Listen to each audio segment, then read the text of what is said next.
All right, guys, section 6.2 takes us a little further here in our work with roots and radical functions, and we're going to start talking about multiplying and dividing rational expressions here in this section. This is all working towards the larger goal of eventually being able to solve equations with radicals. So we're going to break this up. First thing we're going to talk about here is multiplying radicals, and I had a cool graphic in this box, but it obviously didn't open up, so let's ignore that, and I wrote it by hand. The key concept here to multiply radicals is in this box here. You can take the nth root of a number, a, and multiply that by the nth root of another number, b. Now, what I want to point out here, guys, the radicands, a and b, are different numbers. They actually could be the same, but there doesn't have to be any relationship between the two. However, the indices, that's the plural of the word index, they've got to be the same index. And if that's what you have, then you can simplify this expression and make it the nth root of a times b. So just to point out, the index of the radical, if they're the same, they're both n, stays the same, and all you're doing is you're taking your two radicands, a and b, and multiplying the two of them together. Now, very often when you do that, you then are able to simplify that radical at the end right there, but not necessarily and not always. So let's see a couple of examples that show us how that works. So first example here, we've got the cube root of negative 4 multiplied by the cube root of 2. Now, neither of those, negative 4 or 2, is a perfect cube, so neither one of them can be simplified on their own. But since we're multiplying two radicals and they have the same index, they are both cube roots, that means that we can use that property we just talked about and simplify this. So a cube root times a cube root is another cube root, and then we multiply the radicands. Negative 4 times 2 is going to give us negative 8. And as I just said, sometimes, but not always, this result that you get can be simplified. And in this case, 8 is a perfect cube. That would be 2. And you can take the cube root of a negative number. We're going to end up with negative 2 for our answer to that problem. So even though the cube root of negative 4 is irrational and the cube root of 2 is irrational, you can multiply the two of those together and get a rational answer, in this case an integer of negative 2. So we're just multiplying and then simplifying at the end, and that's pretty much how you multiply radicals. All right, let's look at another case right here. Same basic concept. I'm taking you back to square roots now, not cube roots. Remember, guys, if there is no index in the radical, it's implied that that's a 2, and we're talking about square roots. So we could go one of two routes with this one. We could simplify and then multiply, or multiply then simplify. I'm usually a fan of doing the first thing I mentioned, but I think now we're just going to go ahead and plow through here and see what we got. Multiplying two square roots is going to get you another square root. 72 times 10, multiplying those coefficients, is going to be 720. And then let's see, we've got an x cubed times 1x, that is going to be x to the 4th, and then a y squared times y cubed, that is y to the 5th. So that's going to get you a point or two on a quiz or test right there, guys, just showing that we know how to multiply that. But as is often the case now, I think we can simplify this radical here. So we're going to keep our square root sign, and we're going to try to break up 720 into the product of a perfect square and then some other number right there. And what I'm pretty sure, no, it's actually bigger than I thought. I'm going to go ahead and make the mistake I was about to make here, guys. I was pretty proud of myself because I realized that 72 is divisible by 36. So here's what I was going to do, and I'll go ahead and do it anyway. 720 becomes 36 times 20. Check that on your calculator if you need to. And 36 is a perfect square. So, okay, I was happy with that. Now let's keep going. X to the 4th, because the exponent is even, that's a perfect square already. So I'll put the x to the 4th there and circle it. But when we get to the y to the 5th, that's an odd exponent. So we've got to split that up into y to the 4th. We just drop down by 1 and then make that times y. And there we go. So that's how we would split everything up right here. And again, we're going to circle our perfect squares here, which is going to be this y to the 4th there. And we would try to pull out the square roots of those perfect squares. The square root of 36 is 6. The square root of x to the fourth is x squared, and the square root of y to the fourth is y squared as well. And what's left under the radical? We've got a 20 and then a y at the end of all that. And that's the way I saw this problem playing out, and then I realized something. But if you get to this point here, this is a good thing to think about anyway. That's why I went ahead with it. Take a look at your radicand, which is now 20y, and ask yourself, is there a perfect square that you can divide out from that? There is. That 20 could be split up into 4 times 5, and 4 is the perfect square. So I will now, on my next step, which should be my last step, take out not 4, but the square root of 4. The square root of 4 is 2. Multiply that by 6, and that's going to give you a 12 here. And I think everything else we had was fine. X squared, y squared out in front, and then what's left over? This 5 and the y, and that is our answer then to this one. So in hindsight, everybody, yeah, and I feel like I should have noticed this, the fact that there's a 12 outside of the radical probably tells me that 144 was the perfect square that I could have taken out from 720. And now that I'm thinking about it, yeah, that should work. Let's just make sure real quick, guys, that I was right there. 720 should divide evenly by 144. I believe it's 5, and there we go. So I could kind of tell that from my answer. The 12 out here made that a 144, and there's the 5 right there. So yeah, I didn't take the biggest perfect square that I could have. And what I should have done, what I tell you guys to do, is to take 720, cut it in half, and that'll get you 360. And then start checking every perfect square less than 360 in order. So the first one you would have found was 324, 289, 256, 225, 196, 169. None of those would work, and 144 would have been the first one. So, I don't know, maybe you learned something from my little goof up right here. The idea that just because you don't take out the biggest possible perfect square right away, you can still get the right answer. It just took me 2 steps rather than 1, and maybe that's a good lesson for you guys to learn. All right, guys, that's as much as I was going to do with you as far as multiplying radicals is concerned, but the second half of this then is going to be dividing radicals. And I really hope that by this point, as you guys here are in the second semester of Algebra 2, you've realized that there really isn't much of a difference between multiplication and division. It's just 2 different ways of looking at the same process, kind of from different angles. Just like addition and subtraction are really the same thing as well. So the key concept for dividing radicals is here in the box. You can take the nth root of a number, a, divided by the nth root of another number, b, and you can simplify that into the nth root of a fraction, a over b, or just remember that that fraction is really a division expression. So this is really a quotient here, a divided by b. But just like with multiplication, this only works if the indices are the same, and you can then, of course, keep the same index in your answer here. So it's really exactly what we were doing with multiplication. Let's see it in action here with some division. We've got the square root of 18x to the 5th divided by the square root of 2x cubed. Can these two be put together? Yes, because they have the same index. They're both square roots. So we can just make this one big square root, and now we can divide. 18 divided by 2 is going to give us a 9 in our quotient. And then, this is going back a ways here, guys, x to the 5th divided by x cubed. Remember, that's 5 x's on top divided by 3 x's on bottom. And identical factors on the top and the bottom cancel each other out. So I can get rid of 3 x's there, top and bottom, leaving me with 2. So that's a 9x squared that's left over for that quotient. And again, I didn't write this here, sorry, but like I did with multiplication, very often you can simplify this result. Not always, but a lot of the times. And that's what happens right here. 9x squared, you guys. The 9 is a perfect square, so is the x squared. The square root of 9 is 3. The square root of x squared is x, and there's nothing left under the radical. That is your answer.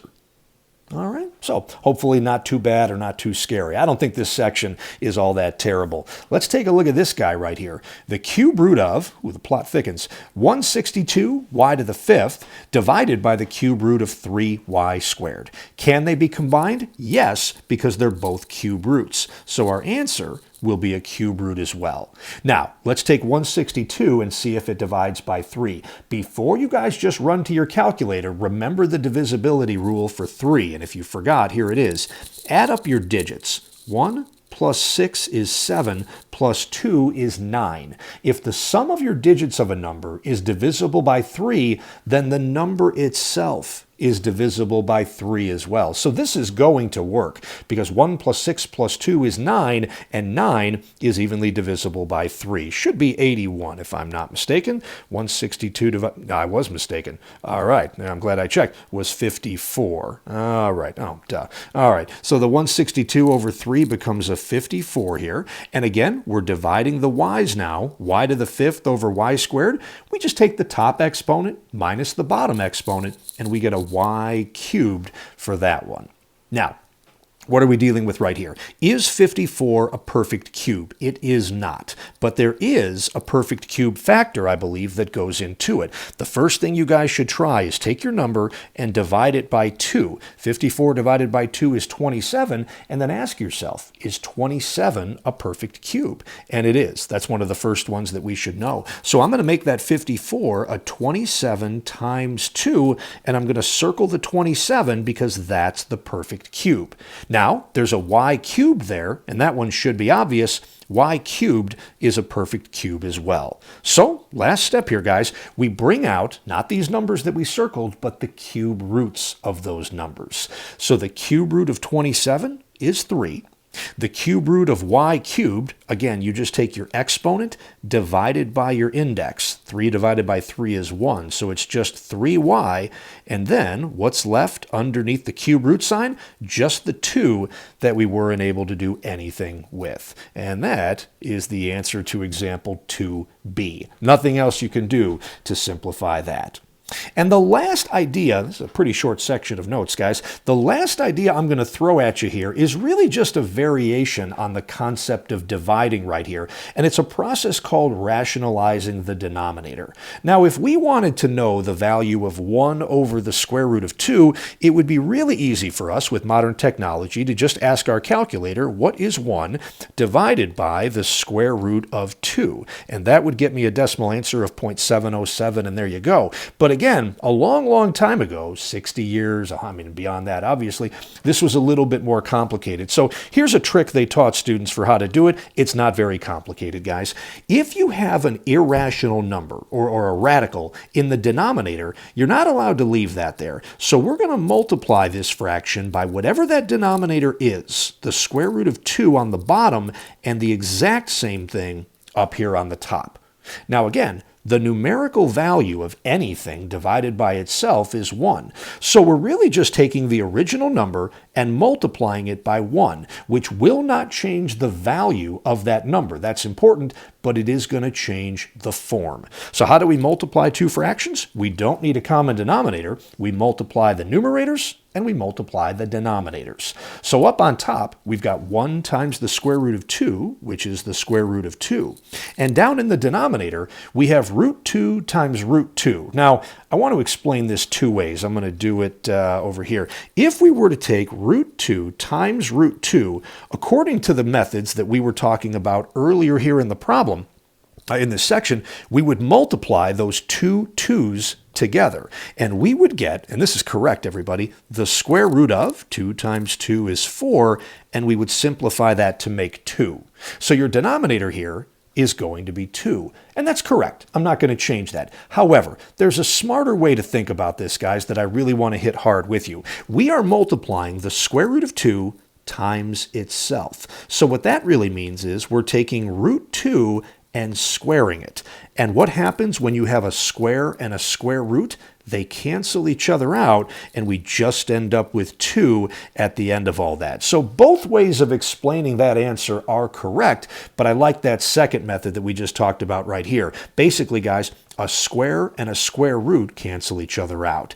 And now, if you look at the answer that we have right now, square root of 2 divided by 2, we've taken the irrational number, the radical that was in the denominator, and we've now transferred it into the numerator. But look at the title here, rationalizing the denominator. Our denominator is now a rational number. Now, I don't expect you guys to care that much, but real quickly, don't write this down. Here's why this is difficult, and it was a big deal back in the day. Back in the 50s and long before that, good math students had to have memorized that the square root of 2 is approximately 1.414.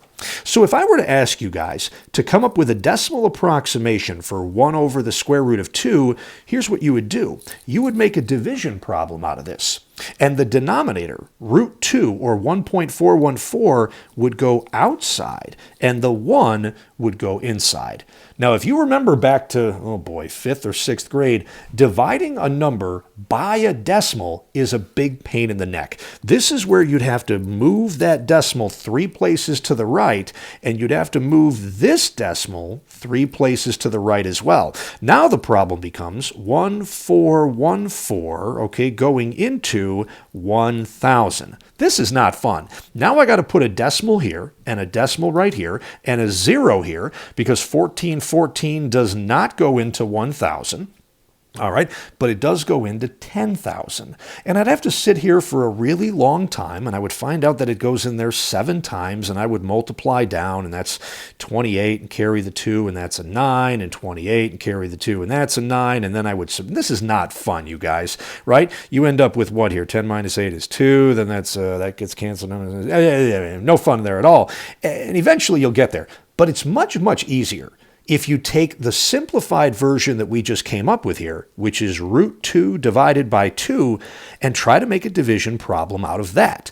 The denominator now is a whole number, 2, and it's the numerator that's an ugly decimal, 1.414. And if you remember this, dividing a decimal by a whole number, which we're about to do here, is much, much easier than what we did right here, dividing a whole number by a decimal. 2 doesn't go into 1, but it does go into 14 7 times. 2 times 7 is 14, subtracting a 0 and a 1. 2 doesn't go into 1, so I'd put a 0 there, minus 0, and now I'm running out of space.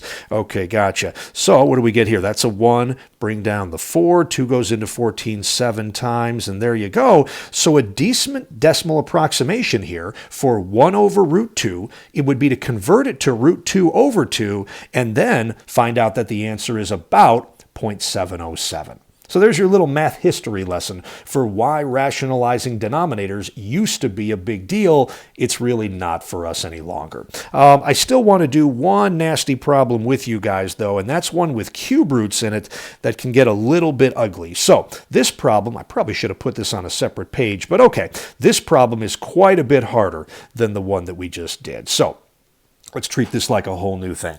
All right, in a case like this, I'm actually going to go the opposite route, guys. I'm actually going to split up this cube root of a fraction into 2 different cube roots. The cube root of 5x squared over the cube root of, and we've got a 12 and a y squared and a z. And now we're going to do something that is a little bit weird, okay? What I'm going to do is I'm going to try to make my radicand in the denominator, which is currently 12y squared z, I'm going to try to turn that into a perfect cube. And here's the way I'm going to do that. I'm going to multiply this fraction by something else, and it's got to have the same value on both the top and the bottom, but I want to focus in the denominator right here. And what I'm going to do is multiply this cube root in the denominator by another cube root. And here's where I'm going to go with that. I want to turn this 12 into a perfect cube. Well, the easiest way to do that is to think, and I got to look this up because I don't know the answer, what's 12 times 12 times 12? I know that 12 times 12 is 144, but I don't have that memorized what it is cubed. So I just typed that into my calculator. It's 1728. That is what I want to turn the denominator into. So what, now this I hope you can answer, what can I multiply by 12 to make it become 1728? 12 squared, which is 144. Let me keep going. I want to turn this y squared into a perfect cube. So what's the next higher power than 2 that would be a perfect cube? The answer to that is 3. If I could turn that y squared into y cubed, that would be a perfect cube. So I just need to multiply y squared by 1y, and that'll turn it into a y cubed on the next step. Now, furthermore, I want to do the same thing with z, which currently is to the first power. I want to make it a perfect cube. Z cubed would be the easiest way to go, so I need to multiply that by z squared. All right. So that's how I figured out what to multiply my denominator by. And in a minute, hopefully you'll see that that had the effect that we wanted. And whatever you multiply the denominator by, you have to multiply the numerator by the exact same thing. So the cube root of 144y and z squared. So now I'm hoping, if you're in the dark a little bit here as to why we're doing, now, or what we're doing and why, I hope you're going to see where we're going with this. Let me do the bottom first, guys, because that's the whole point. In the denominator, a cube root times a cube root is another cube root, all right? And we multiply our radicands. 12 times 144, I'm going to do this one more time on my calculator just to make sure I got it right, is 1728. Y squared, right here, times y is y cubed, and z times z squared is z cubed as well. And if we did this right, every one of those factors here is a perfect cube. So on my next step, just thinking ahead right here, we're going to be able to get a nice clean denominator that's completely rational and doesn't have any radicals in it. However, I made a mess in the numerator, and I got to clean that up. A cube root times a cube root in the numerator is another cube root. 5 times 144, oh, we did that in the last problem. It was 720. And then, nothing works out nice with variables. We've got x squared, we've got a y, and we've got a z squared. There was the x squared, here was the y, here was the z squared. Okay. Now, the only thing left to do is to simplify radicals on both sides of this fraction if we can. So let's check this again. Remember, guys, a while ago we wrote down that 12 cubed was equal to 1728. So now that it's time to take the cube root of 1728, I don't need my calculator for this. I already know the answer is 12. The cube root of y cubed is y, and the cube root of z cubed is z. So the denominator, at least, worked out really, really nicely. That's the whole point of what we're doing here. Now, in the numerator, though, things are going to get a little bit messier. First question, can I do anything with the cube root of 720? So I'm going to actually take my own advice right here, guys, and walk you through it. The cube root of 720, well, 720 itself is not a perfect cube. So I will take 720 and divide it by 2 and get 360. And now what I'm going to start doing is looking at that list of perfect cubes that you made in your notes back in section 6.1 and checking them one at a time from biggest to smallest, starting at 360, to try to see if any of them divide evenly into that.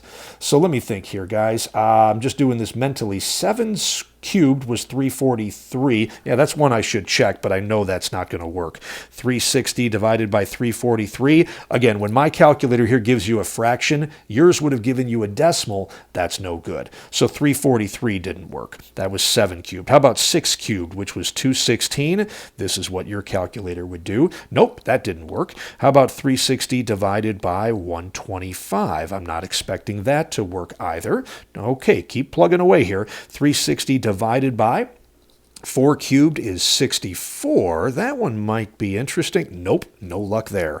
Keep going up the ladder here, guys. 360 divided by 3 cubed is 27, and that one did not work either. And I really just have one left to check. 360 divided by 2 cubed is 8, and I've taught geometry enough to know that this one is going to work out. You can cut a circle up into 8 even pieces, each one 45 degrees. So, a lot of checking right there, guys, but we were able to split this up into the cube root of, and that 720 becomes an 8. I just realized, guys, I was doing 360 that whole time in my numerator. That should have been a 720. Ooh, in that case, you know what? I got a feeling 720 divides evenly by... Nope, I was wrong on that one too. All right, 720 is definitely going to divide evenly by 8, which the 360 did, and 90 does not. Okay, that's it. So 720 divided by 8 is 90. Sorry about that, guys. So 8 times 90 is going to go right there. Now, fun part here, none of these variables in the numerator are perfect cubes, and they're all too small. All of them have exponents, 2, 1, and 2, smaller than 3, so there's nothing you can do to break these up. It's just times x squared times y times z squared. And the only perfect cube we ended up with here is an 8. So we're close to being done here, guys, although it is going to take 2 more steps. I realize something at the end now we're going to be able to do. So up in the numerator, here we go. The cube root of 8 gets pulled out front. That's a 2. That is the only perfect cube you can pull out from that radicand. So you're left with a 90 and an x squared y z squared all over a 12yz. I was definitely doing that wrong in my calculator, dividing 360 by perfect cubes rather than 720, but I'm looking at the 90 right here. Yeah, I can't think of a perfect cube that divides evenly into 90 other than 1. 8 doesn't work. 27 doesn't work.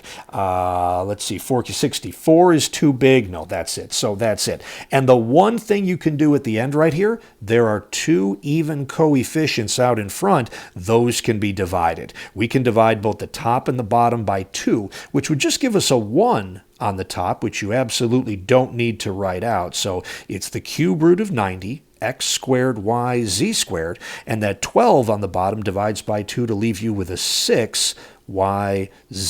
And that, everybody, is the fully simplified and rationalized version here of this original problem. So I wasn't kidding when I told you that example B was quite a bit harder than example A, which we did at the beginning right there. You're not going to see very many problems that look like this, but this is one you will run into from time to time.